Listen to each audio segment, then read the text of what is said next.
Now, our 10th and final point is to get up. Or, if we've fallen, get back up, right? Get up or get back up. There's a picture here of a man by the pool of Bethesda, and we enter into that story in John chapter 5 and verses 2 through 8. It says, "Now there was in Jerusalem by the sheep gate a pool, which is called in Hebrew Bethesda, having 5 porches. In these lay a great multitude of sick people, blind, lame, paralyzed, and so on. Now a certain man was there who had an infirmity 38 years. When Jesus saw him lying there and knew that he had already been in that condition a long time, he said to him, 'Do you want to be made well?'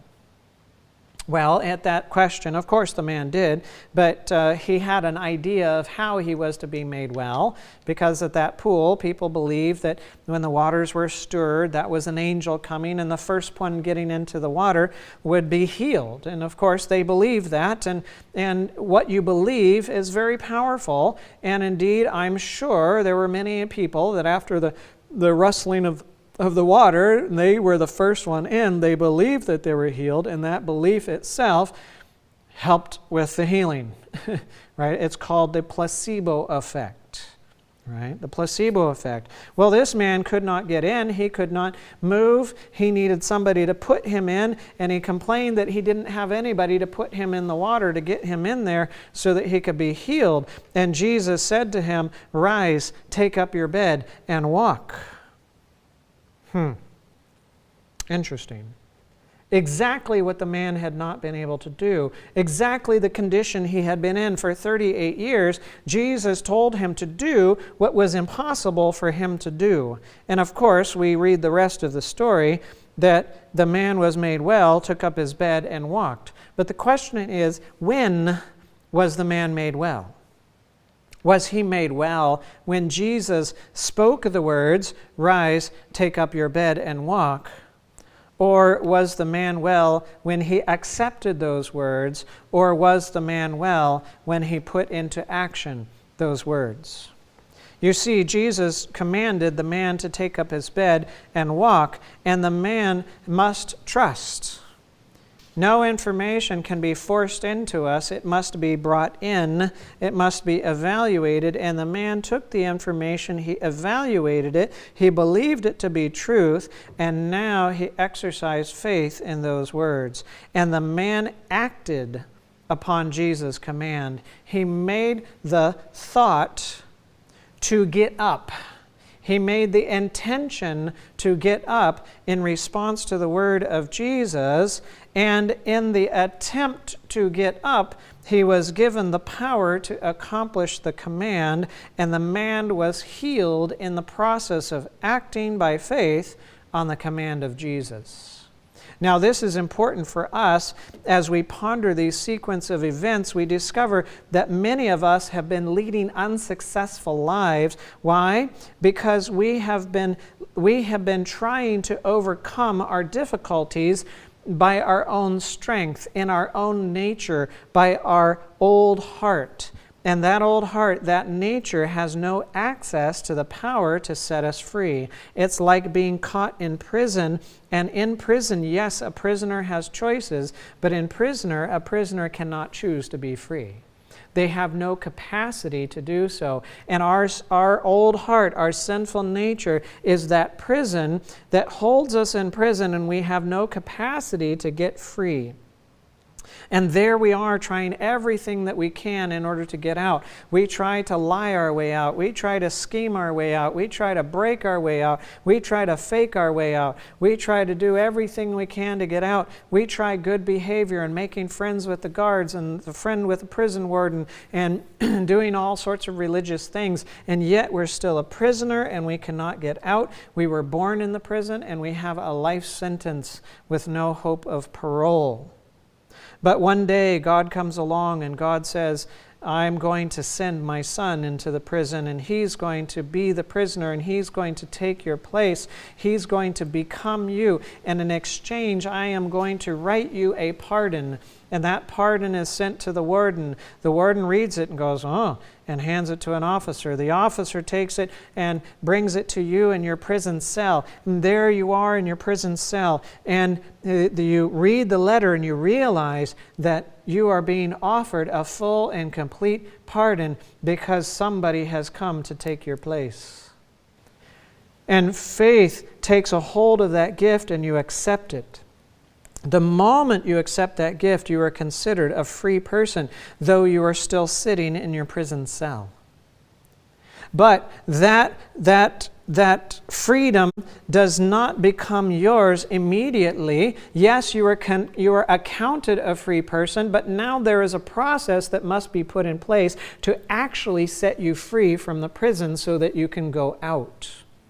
And so now the prison officer looks at you and he says, well, come follow me. Well, if you go, no, I'm not going anywhere, then you're not going free. If the officer says, come follow me, we're going this way, and you run out and you run the opposite direction, are you going free? Well, no, of course not. You're not going free. If the officer says, come follow me, we're going this way, you run past them and you run down that way and you get to the door and you bang on it, get me out now. Are you going free? No, you're not going free. If the officer says, come follow me, and you jump the officer, you grab their gun, stick it to their head and say, get me out of here now. Are you going free? No. No way you have ever tried to go free before will work. Now, you simply accept the pardon, and now when the officer says, follow me, what do? You follow him. And when they say stop here, you stop there. When they say go here, you go there. You follow them along the way. So, you had no power to get out, just like that man had no power to get up. As a prisoner, you were stuck in your sinful, fallen human nature, that old heart of giving to receive, of having receiving as your gain and not receiving enough, not receiving anything, and losing your treasure as your loss. You can't get out of it. You can't help it. You're stuck in prison. And now God says, I have made a way for you to go free. It's a gift. It's a pardon. It is the nature of Christ. It is the new heart. It is yours as a gift. The moment you accept that gift, you are accounted a free man, just like the chaplain in the prison working with the inmates might be in prison but is a free man. And the mechanisms of the prison that hold the prisoner as a prisoner also allow the free person to go out. And so now as the free person, the mechanisms that are there to let you out are there to let you out. And when the officer says, come follow me, don't resist.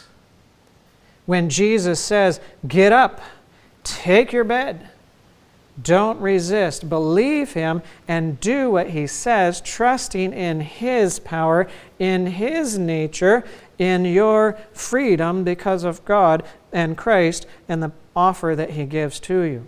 And when the officer says go here, you go there. When he says stop there, you stop there. When he says go there, you go there. Whatever instruction he gives in the process of setting you free, you follow. So you come to God and you go, okay, God, I can't do it. It's impossible for me to go free. I'm stuck where I am. I can't overcome my nature. It's just messed up. I can't do it. But Lord, you can do it. And so I ask for you to give me your heart, to give me your nature, your likeness, and so on. Lord, thank you for giving me your nature. Thank you that I have it. Now, Lord, what do you want me to do with your nature now in the process of going free? And he will show you things. He will indicate what you need to do. It will be consistent with the Word and the principles of the Word. Many times it will go against what you want to do. But you now have his nature, his heart to do it with, not yours anymore. And so now you can do it, but you're not forced to do it. And so he says, okay, I want you to do this. What do? You do it. But you do it with His nature and you do it with His power, not with your nature and your power anymore. Right? Now, unlike going out of a real physical prison, going out of this prison is not just to set you free from the physical constraints of that prison. You are in a prison of the mind. You are in the prison of a mindset of a prisoner. And you remain in that prison because of that mindset. And so the process of setting you free from this prison is the process of displacing the mindset of a prisoner with the mindset of a free person, so that by the time you get to the outside of the prison, you now think and live like a free person and not like a prisoner anymore. So you are not a danger to the society that you are let out in. You are in harmony with the freedom of that society, the heavenly society. Right? So submit to that process. Now, does it work perfectly as you're going through? No. No, it doesn't. Right? It doesn't. Every child that learns how to walk in the process of learning how to walk falls down. That's part of the process of learning to walk, and that's okay. It's expected. You accept the gift, and you might have that gift and the nature of Christ now and His heart, and your default is the old nature. And so, boom, you default right back into it. You've fallen back down. Well, what do? Well, you get back up. Right? Babies are very uncoordinated. About the age of 9 or 10 months, they begin to pull themselves up and stand in a position next to furniture or other stable objects. And then as time progresses, they learn to scoot along, holding on to onto the furniture and so on. But one day, they see their favorite binky across, or their favorite toy across the carpet or the room where they are. And you see that happening, and they take a step. And what does the parent do? Oh, the parent's looking for their phone so they can get a picture of that first step. And what happens right after that child takes their first step? Well, they fall. They fall.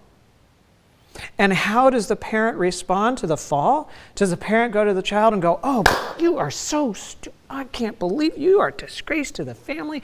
You better get yourself back up and pull yourself together." And is that how the parent responds? No, of course not. The parent is excited that the child has taken a step. They know that this is a part of the progress. This is part of growth. This is a promise of good things to come, right? Parents know that babies fall, and they fall many times in the process of learning to walk. How many times would you allow your child to fall in the process of learning to walk? How many times will God allow you to fall in the process of learning to go free? Most of the time, unfortunately, we think of God as an angry God. We believe that He's watching every opportunity to find fault in us so that He can condemn us. We believe that every time that we fall, He's there, He's disappointed with us. He's there with His lightning bolts of vengeance, and He's just ready to, cast the big one at us this time. No, that is not the case. He is the good shepherd. He's the one in search of the lost sheep. He is the woman sweeping the home for the lost coin. He is the father scanning the horizon for his prodigal son, looking for the very first glimpses or evidences of his return home, and running to his son to redeem him back home. He knows that learning to walk always involves falling. Always. It's not a problem with God if we fall. He already paid the price for each fall on the cross. He already suffered the penalty for each sin. He already knows that each fall is going to come before we ever did. He made a provision for it. It doesn't surprise Him when it comes. He already did so. We are told a righteous man may fall 7 times and 7 times gets back up. Right? Notice this is a description of a righteous man. A righteous man, Jesus said, I tell you not 7 times, but 70 times 7. He says, don't count. It's not about counting. Just get back up. The problem is not falling down. The problem is staying down. It's refusing to get back up. And that is a danger. Sinful, fallen human nature. The old heart can deceive us such that we feel like we are so unworthy. We feel like we can't do it. Oh, we failed so many times. God will not accept us back. Yes, He will. We are having our adult temper tantrum in a spiritual sense. We listen to the lies of the enemy telling us that we should just give up. It doesn't work anyways. You're always a failure and you always will be. You can't even go to God now. You messed up and He won't hear you. Just face it. You'll never make it. So we believe the lies and we sit on the ground and we mourn our state and we are unwilling to get back up because we are untrusting. But God is there through the midst of all of it, and He is encouraging us to get back up. His hand is outstretched to us still. And just as when He spoke to the man at the pool of Bethesda, Jesus speaks to you and I saying, it's okay, get back up. Right? Get back up. He's not there to condemn you. We can trust Jesus and His promises for us and His love for us. We can act upon the command that He has given to us, and we can be empowered to get up and enabled to do the task. Or we can trust the lies. We can distrust Jesus. We can stay on the ground, unable to get back up, like that man for 38 years by the pool of Bethesda. But when we trust Jesus and we believe His word, when we act upon His command, He empowers us to be able to accomplish what He commanded. A righteous man falls 7 times and 7 times gets back up. Again, Jesus said, I say not to you 7 times, but up to 70 times 7. Don't count. Don't count. It's not about counting. Don't beat yourself up. It doesn't help to do so. Jesus is not there beating you up. You don't need to beat yourself up either. Why do you beat up what God loves? And He loves you. Believe He loves you. Believe He has your best interest in mind. Believe that He is better to you than your earthly parents ever could be. Believe that He has already forgiven your sin and made a provision for you to get back up. Believe that He offers you right now, in the midst of your fall, the power to get back up and to keep moving on towards victory. Keep in mind that His grace and His forgiveness is not a license for sin. What shall we say then, Paul said? Shall we continue in sin that grace may abound? Certainly not. How shall we who died to sin live in it any longer? God's grace is not there to make us unconcerned about falling and staying on the ground. It's not there to make us feel that we just fall anytime we want to, purposefully and so on. No, that's not okay. But when we see how much God loves us, how much of a treasure God is for us, and how much He treasures us, when we recognize that His love for us does not change regardless of what position and circumstance that we're in, when we recognize that He knew everything of our lives from beginning to end, and nothing comes up that surprises Him along the way, when we understand that He accepted us in the beginning, knowing everything our life would ever be, and nothing would ever come along that would cause Him to reject us. When we understand these things, then it becomes a motivation to progress, to improve, to get up quicker, to stay up longer, and we fall down less frequently. We are more stable. We're more able to conquer the more difficult terrain as we continue getting up and when we fall down, and we begin to walk more and more, and more able to run and not be weary, to walk and not be faint. We will be able to mount up with wings like the eagles, and we will become all that God created us to be. The grace of God allows us the freedom to fall as many times as we need to in the process of learning to become like Christ. It's okay. Let Him love you. Let Him set you free. To him who overcomes, he said, I will grant to sit with me on my throne, as I also overcame and am sat down with my Father on his throne. I don't believe that God has offered to any other creature in his creation the possibility to sit with God on his throne. But he offers it to you, and he offers it to me. Sinners who have been lost and hopelessly lost in our sin, but redeemed by the grace of God, transformed into his likeness by the power of God, set free from that prison, so we no longer have the mentality of a prisoner, but we have the mentality of a free person, entered back into heaven, never to repeat what Satan did there, never to be cast out again, sin never to be repeated. That is what God is doing in our lives, what he's seeking to accomplish. Will you let him, and will you cooperate with him?